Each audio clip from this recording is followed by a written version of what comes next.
मूक माटी सिखलाती है जीवन की परिभाषा। मूक माटी। परम पूज्य संत शिरोमणि आचार्य श्री विद्यासागर जी महाराज द्वारा रचित मूक माटी के सार गर्भित काव्य। इसलिए जीवन का आस्था से वास्ता होने पर रास्ता स्वयं शास्ता होकर संबोधित करता साधक को साथी बन साथ देता है। आस्था के तारों पर ही साधना की उंगलियां चलती हैं साधक की। सार्थक जीवन में तब स्वरातीत सरगम झरती है। समझी बात बेटा?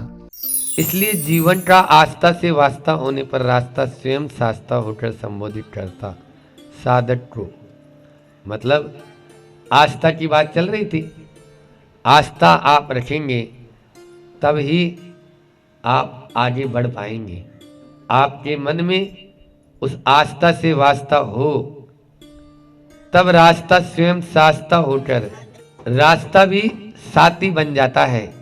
जब हमारे भीतर में उमंग हो, इच्छा होगी तो शास्ता रास्ता शास्ता बन सकता है, अन्यथा नहीं बन सकता। उससे हम जैसे ये मूक माटी आचार्य श्री जी ने लिखी तो एक साधक के भीतर में वो सब चीजें किस प्रकार से घटित होती है वो उन्होंने स्वयं ने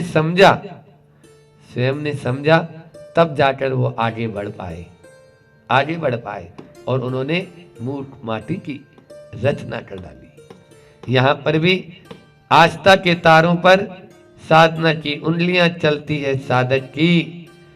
सार्थक जीवन में तब स्वरातीत सरगम झरती है। समझी बात बेटा? सार्थक जीवन को देखो, जिस जीवन में हमें रास्ता मिल जाए, आस्था हमारी मजबूत हो जाए, शास्ता हम स्वयं बन जाए, तभी तो जीवन सार्थक है। अन्यथा सार्थकपना नहीं है। हम क्या करते हैं? हम दूसरों के भरोसे अपने इस जीवन को आगे बढ़ाना चाहते हैं। आचार्य कहते हैं कभी भी 3 काल में भी तुम नहीं बढ़ा पाओगे। हमारे यहाँ मोक्ष मार्ग नितांत स्वाश्रित है, नितांत स्वाश्रित है। मूक माटी। मूक माटी व्याख्याकार तरुणाई के प्रखर वक्ता आचार्य श्री के सुयोग्य शिष्य परम पूज्य मुनि श्री 108 संधान सागर जी महाराज। मूक माटी सिखलाती है जीवन की परिभाषा। मूक माटी।